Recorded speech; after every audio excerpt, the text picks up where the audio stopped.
प्रिय मित्रों, सबको मेरा नमस्कार।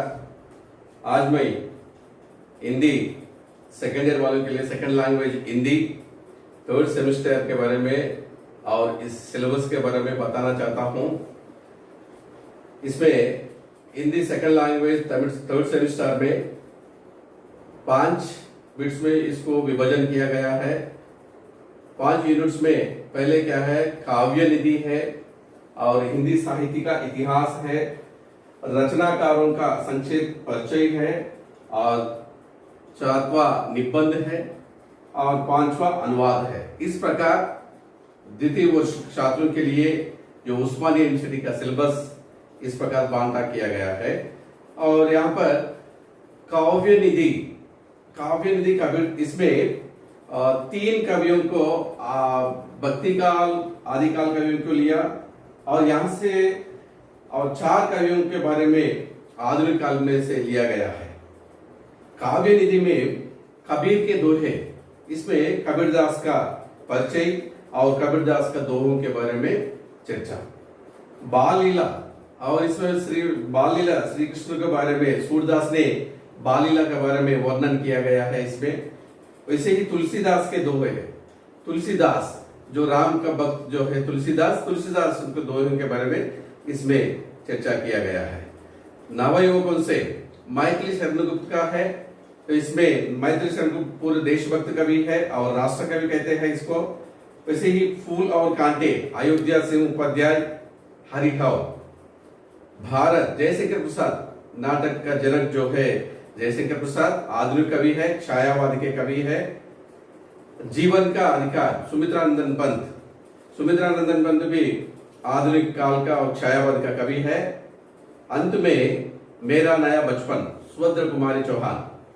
इस प्रकार काव्य निधि में पूरा 8 काव्यों को प्रस्तुत किया गया है और 8 कवियों के बारे में हम लोग जानकार कर लेना चाहिए। वैसे ही थर्ड सेमेस्टर में सेकेंड बिट जो वेरी वेरी इंपॉर्टेंट है और आगे बच्चों के लिए जो पीजी में जाने वाले और प्रतियोगिता में पार्टिसिपेशन करने वाले कॉम्पिटिटिव एग्जाम्स में जो लोग जाते हैं उसके लिए बहुत इंपॉर्टेंट लेसन है। ये सेकंड यूनिट क्या है, हिंदी साहित्य का इतिहास। ये बहुत वेरी वेरी इंपॉर्टेंट है इसमें। और इसमें आदिकाल परिस्थितियां एवं प्रवृत्तियां, वैसे ही भक्ति काल परिस्थितियां एवं प्रवृत्तियां। इसमें आदिकाल में और भक्ति काल में दोनों कालों में कवियों और कवियों के बारे रचनों के बारे में और उनके रचने के संपूर्ण इसमें परिचय किया जाता है। वैसे ही रचनाकारों के बारे में एक थर्ड यूनिट में संक्षिप्त परिचय। यहाँ पर बहुत इंपॉर्टेंट जो आदिकाल का इंपॉर्टेंट कवि और भक्ति काल का इंपॉर्टेंट कवि जो है वो लोगों को परिचय करते हुए, वैसे ही आधुनिक काल का छायावाद और आधुनिक काल का जो इंपॉर्टेंट कवियों है उसके बारे में संक्षेप में परिचय दिया गया है। और 14 निबंध, इसमें जो करंट प्रेजेंटली जो चल रहा है उसके बारे में निबंध ऐसे रेटिंग दिएगा, ये भी बहुत इंपॉर्टेंट है। अंत में अनुवाद, जो तेलुगु और हिंदी में ट्रांसलेशन रहेगा, अनुवाद रहेगा, ये भी बहुत इंपॉर्टेंट है क्योंकि जो तेलुगु में जो दिए तो हिंदी में ट्रांसलेशन करना, या हिंदी में दिए तो तेलुगु में ट्रांसलेशन करना। इस प्रकार 80 मार्क्स के लिए यहाँ पर दिया गया है। और काव्य में समय संदर्भ देते हैं और कवि के बारे में पूछते हैं। काव्य संदर्भ जो पाठ से काव्य में से कहाँ से एक जो इंपॉर्टेंट वर्ड्स है वो निकाल कर हमको देते हैं, दोहे देते हैं और नहीं तो कुछ पंक्तियां देते हैं। जब इसको पहचान कर हम लोग यहाँ पर समय संदर्भ को यहाँ पर रखना चाहिए।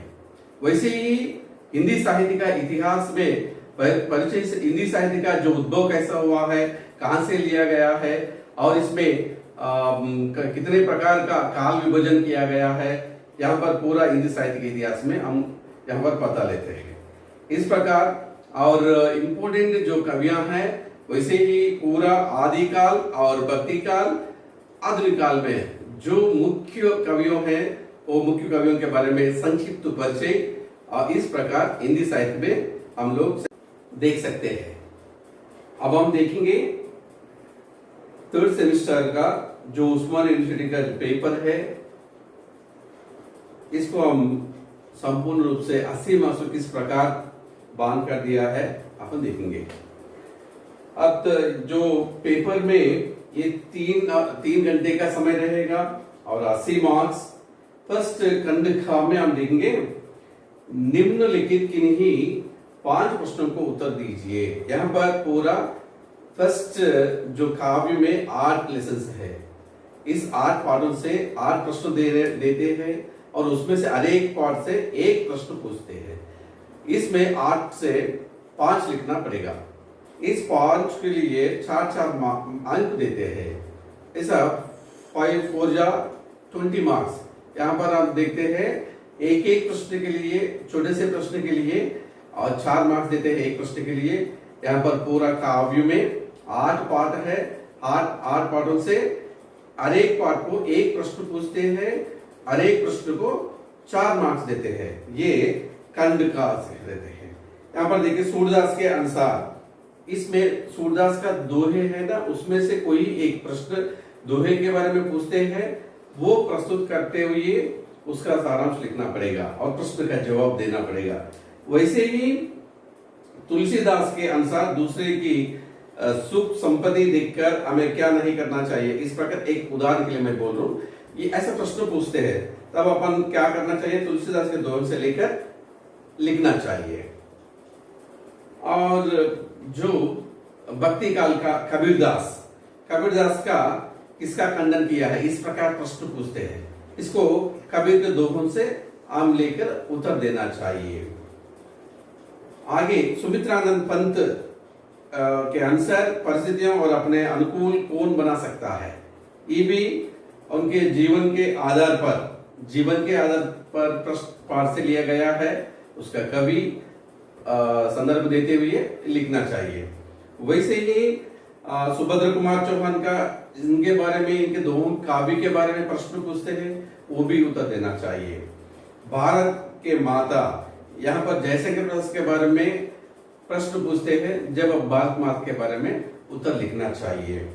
और कृष्ण भक्ति शाखा के परिचय दीजिए पूछते हैं। इसमें यहाँ पर कृष्ण भक्ति नहीं तो भक्ति काल का स्वर्ण किसे मानते हैं, इस प्रकार छोटे छोटे हिंदी साहित्य के बारे में 1-2 प्रश्न पूछते हैं।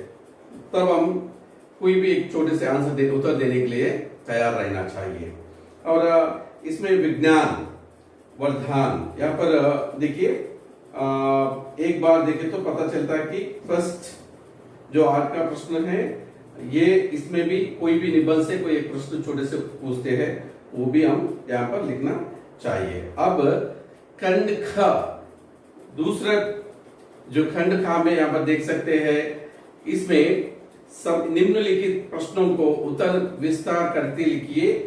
किन्हीं 2 संदर्भ साहित्य व्याख्या कीजिए। विस्तार से लिखना चाहिए, छोटा से नहीं है, क्योंकि यहाँ पर 2 लिखे तो 2 6 12, यहाँ पर एक के लिए 6 मार्क्स दिया गया है। यहाँ पर आदि कवियों के बारे में या आदिकाल भक्ति काल का पूछे तो वहां से 2 देते हैं, उसमें से कोई एक लिखना है। नए कविता के बारे में पूछते हैं, छायावाद के काल के बारे में पूछते हैं, तब इसमें से 2 प्रश्न दिए तो एक प्रश्न लिखना पड़ेगा। इस प्रकार यहाँ पर देखिए, और कबीरदास के दोहे पूछे तो कबीरदास का समय संदर्भ लेकर कवि परिचय, पहले कवि परिचय देना है और संदर्भ देना चाहिए। संदर्भ के बाद वहां पर विशेष देना चाहिए अंतिम समाप्त के समय। वैसे ही तुलसीदास के बारे में यहाँ पर क्या कुछ दोहे दिए तो दोहे कहां से लिया गया है और कवि का परिचय पहले देना चाहिए, कवि परिचय के बाद संदर्भ देना चाहिए, संदर्भ में व्याख्या करना चाहिए, किस समय पर इसको व्याख्या किया है कवि ने, उसको व्याख्या संपूर्ण रूप से आंसर आने के लिए कोशिश करना चाहिए। तब यहाँ पर ऐसा कबीर, तुलसीदास इस प्रकार आते हैं। इसके बाद जो नए कवियों के बारे में, छायावादी के कवियों और आधुनिक काल के कवियों के बारे में आएगा। यहाँ पर जो 8 पाठों से काव्यों से 2-3 आदिकाल भक्ति काल का है और पूरा आधुनिक काल का है। यहाँ पर देखिए मैथिली शरण गुप्त के बारे में और अयोध्या सिंह जो है उनके बारे में इस प्रकार कोई भी नए कवियों के बारे में 2 प्रश्न पूछते हैं, 2 संदर्भ देते हैं, 2 संदर्भों में कोई भी एक लेकर उसको उत्तर देना चाहिए। यहाँ पर 2 लिखी तो 6 मार्क्स 12 मार्क्स यहाँ पर खंड ख में मिलेगा। उसके बाद यहाँ पर किसी एक कविता का सारांश लिखो पूछते हैं, किसी एक कविता के बारे में। इसमें खा में है 8 पाठों में कोई एक कविता पूछते हैं। बाल लीला, यहाँ पर बाल लीला पूछे तो सूरदास के बारे में लिखना चाहिए। भारत जयशंकर प्रसाद के बारे में लिखना चाहिए। और मेरा नया बचपन, यहाँ पर सुभद्रा कुमारी चौहान के बारे में लिखना चाहिए।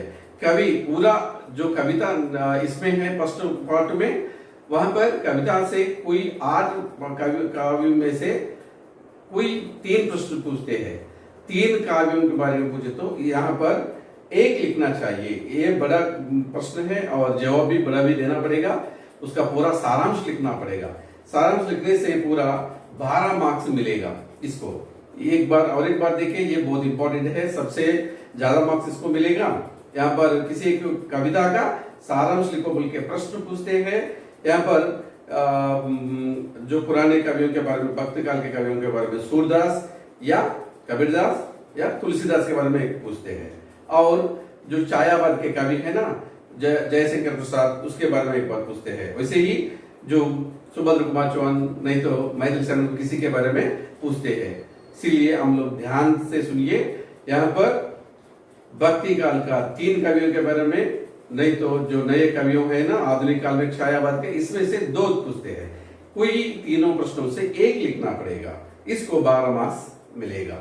किसी एक प्रश्न का उत्तर दीजिए। दूसरा 11th क्वेश्चन आदिकाल का, यहाँ पर हिंदी साहित्य के बारे में पूछते हैं।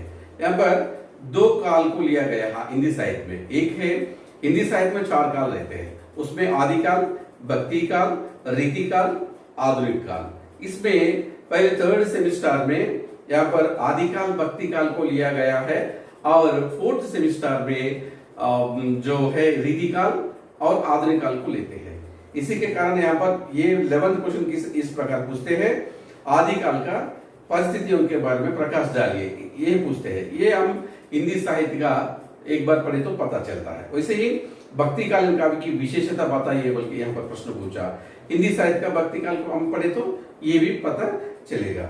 इस और यहाँ पर खंड खा भी खत्म हो गया। और नेक्स्ट 12th क्वेश्चन है, यहाँ पर किन्हीं 2 कवियों के पर टिप्पणी लिखिए। हम इसके पहले चर्चा किया है, यहाँ पर छोटे से रचनाकारों के बारे में संक्षिप्त परिचय, रचनाकारों के बारे में संक्षिप्त परिचय। यहाँ पर देखिए कवि परिचय देना पड़ेगा। कबीर के बारे में, नहीं तो सुमित्रानंद पंत के बारे में, नहीं तो चंद बदाई आदिकाल का कवि, और सुभद्रा कुमारी चौहान, इनके बारे में किसी का 2 पुराने कवियों के बारे में पूछते हैं जब आदिकाल भक्ति काल से। फिर यहाँ पर जो आधुनिक काल के पूछते 2 कवियों के बारे में, क्योंकि यहाँ पर 8 पाठ है, 8 पाठ में 3 भक्ति काल के बारे में है और पूरा जो 5 है वो पूरा आधुनिक छायावाद के कवियों के बारे में है। यहाँ पर 2 प्रश्न पूछते हैं, इसके लिए 6 मार्क्स है, एक के लिए 6 मार्क्स है, यहाँ पर 12 मार्क्स आएगा। और अगले 13 क्वेश्चन किसी एक विषय पर निबंध हम लोग देखेंगे। इसके पहले यहाँ पर देखा निबंध देखिए तो यहाँ पर पता चलेगा आजकल जो चल रहा है और जो इम्पोर्टेंट है उसके बारे में प्रश्न पूछते हैं। यहाँ पर 3 प्रश्न देते हैं और उसको एक प्रश्न के लिए उत्तर देना चाहिए। आधुनिक शिक्षा और नारी, और शिक्षा पर भूमंडलीकरण का प्रभाव, समाज में नारी का स्थान, इस प्रकार प्रश्न पूछते हैं। ये निबंध है, ऐसे रेटिंग है, इसको भी 6 मार्क्स है। एक लिखे तो 1:6 ऐसा। इस प्रकार ये 13 प्रश्न है। इसमें खंड खा के बारे में एक प्रश्न पूछते हैं और दूसरे खा में हिंदी में अनुवाद कीजिए। यहाँ पर अंग्रेजी में प्रश्न देते हैं और उसको अनुवाद ट्रांसलेशन करना चाहिए। Translation, India is the country of festivals, यहाँ पर एक दिया गया है, अंग्रेजी में दिया है।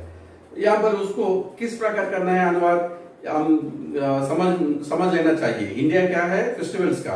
अब देखिए, भारत त्योहारों का देश है, भारत त्योहारों का देश है। इस प्रकार हम उसे देना चाहिए। जो अंग्रेजी में ट्रांसलेशन में जो पूछते हैं उसको हिंदी में ट्रांसलेशन करना चाहिए। ये अंतिम का है। और एक बात तेलुगु में भी पूछते हैं, एक बार तेलुगु में भी यहाँ पर भारत देशम पंडुगल देशम बोल के बोलते हैं, दिव्य परीक्षा भाग राशिंदी भाग्य पाठ। इस प्रकार तेलुगु में कुछ दिए तो उसको क्या करना चाहिए, हिंदी में अनुवाद करना चाहिए। यहाँ पर पूरा 6 देते हैं और 6 के लिए एक के लिए 1 अंक मिलेगा। इस प्रकार पूरा 80 मार्क्स का क्वेश्चन पेपर है। ये उस्मान स्टडीज ने डिजाइन किया गया है। और वैसे ही और जो बाकी 100 मार्क्स से 20 मार्क्स जो है वो असाइनमेंट्स वाइवा इसके बारे में 20 मार्क्स रहेगा। इस प्रकार 100 मार्क का क्वेश्चन पेपर संपूर्ण रूप से आम देख लिया गया है। ओके, अब छात्रों देख लीजिए।